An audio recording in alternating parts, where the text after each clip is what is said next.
Hi guys, welcome back to the Earth School and our Wise Parent series.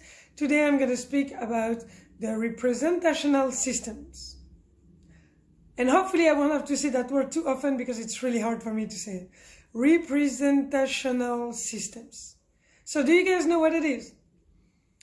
I guess you know, but you don't know they're called like that. So we have three. There is the visual system, the auditive system, and the kinesthetic system. It's important to know about them because once you observe your child and you figure out what is his most important system for perception, then you can, pass the message the right way so that he perceives it. Because when you say something to your child, what you hope for is for him to understand it, right? So we have usually a predominant system. Doesn't mean that we only use one, okay? We usually use all of them, but there is one that we use more than the others. And today we're going to speak about the perception system. There is also those systems in the analysis part of the process of the mind, but that's not what's important today. Today we want to know, how can I speak to my child so that he gets the message? Maybe you wonder what is your system right now that I talked about it. So let's make a test. Close your eyes. Come on, close your eyes. And describe in your mind the room where you're in. I give you a few seconds to do that. Right. So now, those of you who are auditive people in their perception, you might have said to yourself things like, the room is bright and there are 4 chairs and 1 table and the window is open and there is sun coming in, and all those visual things like you see. And then it's like you take a picture and then that's how you remember things. Those of you who are auditive, when you think of the room, you will be more like, okay, so I can hear the heater and there is the TV on and the kids are playing upstairs. I guess they're running around because, I can hear their footsteps. So your idea of the room will be more in the auditive perception. As for kinesthetic people, they are more in the feelings. So it will be like, the room feels warm today and it smells like citrus, and I can tell that my chair is comfy and these kind of things. So you could see that I use the smell for the kinesthetic, but because they're kind of taking their surroundings with the touch, but also the smell and sometimes the taste. So those systems, they're here to help us make sense of the world. You get information all the time coming in, and you need to process them. And those systems, they help us to map those things, right? So let's dive a bit deeper into those 3 systems. The visual system is all about the eyes. You got that part. It's people who are visual. We use visual vocabulary. They will use words like it's clear, it appears so, it's bright. These kind of words. That's what they will use. They will have gesture going more upwards, like toward the sky, over the eyes. And they tend to have a high-pitched voice, way higher than mine, and to speak pretty fast. And their breath is kind of shallow on the top of the breath. Visual people, obviously, they like illustrations, they like drawings. So if you explain something to someone visual, don't start to speak and speak and speak. Make a drawing, write down a list, do something visual, It's like quick and easy to map something. You're like, you don't get it what I mean? Oh, let me draw it for you. And people will be like, oh, wow, yeah, I get it. very useful with visual people. Auditive people, kids and people, I mean, you can do it on your husband or your wife for fun if you want to. Auditive people, they use their ears and the sounds. You will recognize them because they use sound-based language, like I can hear you, and I hear the car coming. I mean, it's all about what they hear. They will speak about the music, about the sound of the TV, these kind of things. They're kind of logical, the auditive people, because they sequence the things. So it's like they remember one thing after the other in sequences. Those people are pretty good at remembering and understanding verbal instructions. They are the only ones. And I make a little breaks here, but as parents, we tend to always give verbal instructions. We like, do this and then do that. And remember that when you tidy your room, you have to do this first and then that and do that and do that, and give them endless lists of stuff to do. And if they're not auditive, they won't remember it. It's not like they don't want to. It's just doesn't get it. Don't get them. So that's why it's important. The auditive people, sorry. So their breathing is kind of balanced, neither deep or shallow, and their voice is usually pretty, how you say that? Nice to hear, you know? They don't have a high pitch, they don't speak too fast nor too slow. They're very in a good, nice rhythm. To help people with auditive tendency to understand you, well, obviously you just have to speak. So we love them. They're easy. Kinesthetic.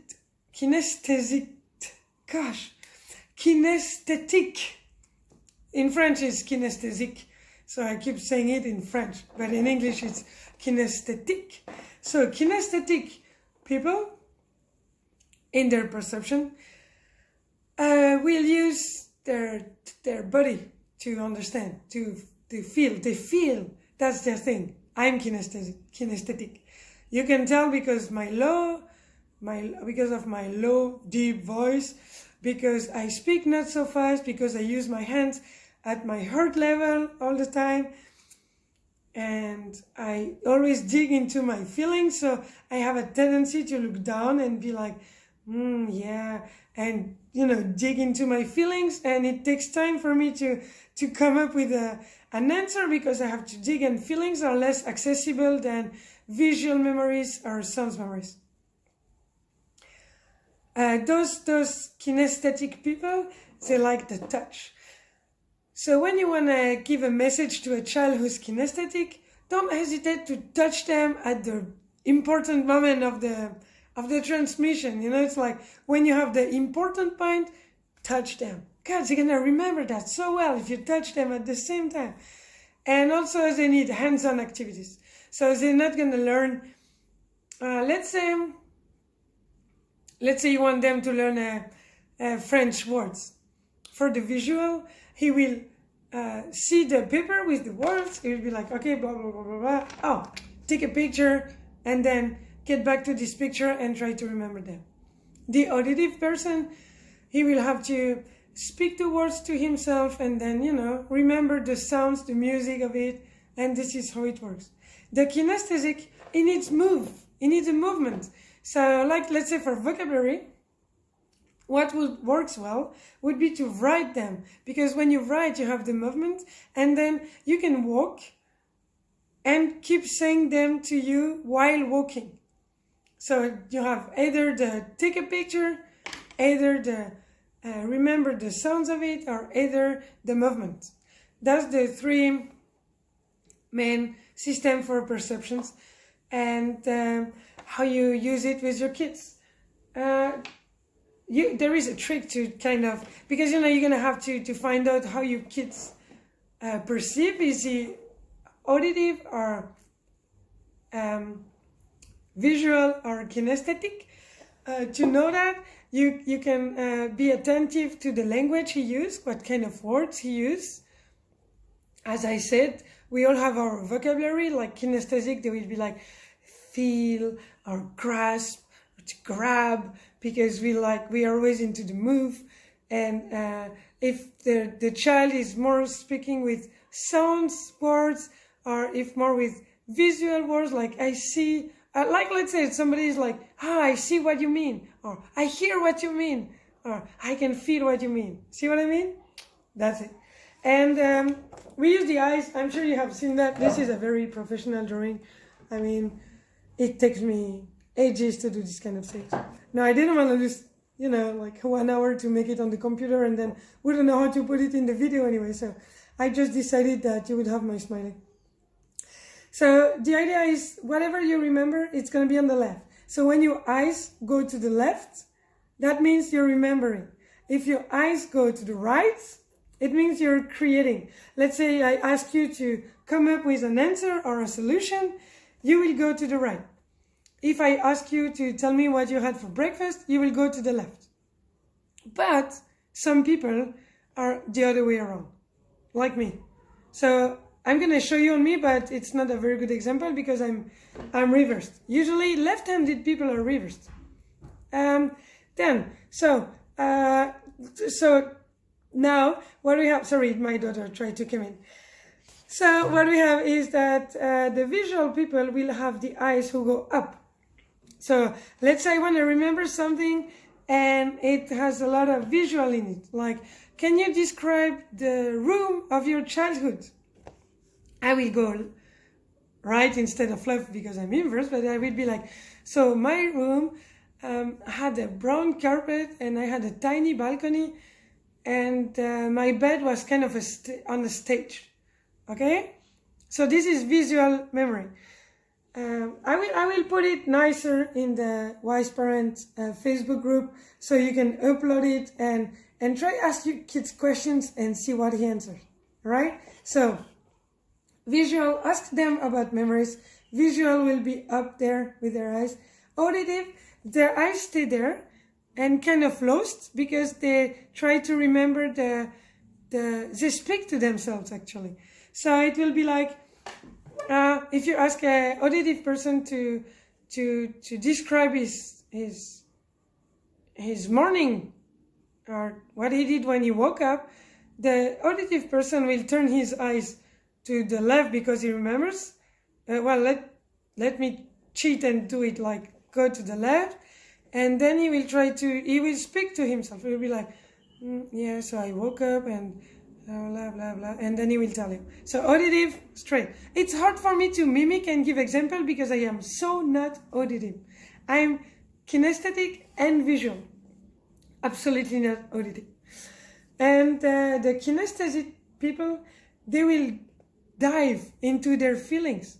So they will go down with their eyes and be like, oh yeah, and remember how it felt. So their eyes will go left and down and they will remember that. Okay, the thing is when you put your eyes down, you go into your feelings. So it's difficult sometimes to come out. It's the same when you watch a movie, If you watch a movie and you feel like crying, put your eyes up, look at the sky, and the feelings go away. Because when you look down, the more down you look, the more you're into your feelings. So look up and you go out of your feelings. Well, then, I'm going to share that on the Facebook group so you can have it in a more fancy, professional way. But this is, it was just to show you. You can do the test on your kids. I'm gonna fix a quick quiz so you can answer the question, and it's gonna help you to find out what your child is. But really, the best tool is observation. So observe his eyes when he tries to remember. Observe the language he uses. Observe his voice. Is it high pitch, level, or deep? Observe the breathing. Is it shallow or is it balanced or very deep? Observe the movements of the hands. Are they more like high there or at ear level or on the earth? The earth, whatever. And observe their God. Sorry, I lost it. Whatever. It's gonna come back. I'm gonna put it in the description. Observe is the key here. because this is how you're going to know how your child is, and then you will know how to speak to him, okay? I remind you, if your child is more visual in his perceptions, draw things, write down lists, create visual, create illustrations, and make it clear on paper. Give him something to take a picture of in his mind. He needs a picture, so give him that. If he's more auditive, then you can go with verbal instructions. If he has to remember something, like a text, a poem or something, don't try to make him read it. Doesn't work. Make him record it and listen to it. That's going to be great. And if he's more kinesthetic, then he needs the movement. So he needs to write down, touch him when you have to tell him something important, and make him move like while learning. This is very useful for kinesthetic. Okay, so I hope this was useful to you. I'm gonna come up with a test and this in a better looking, because right now the visual people are like, because, you know, they like when it looks beautiful and neat, and this is none of it. So thank you for watching, and observe your child, try to find out, and join the Facebook group and share what you find out about your child, what is his main perceive system, because this is very interesting. Actually, I've never tested it on my children, so I'm gonna do it too, and I'll let you know. Have a good day, have fun, and see you soon. Bye!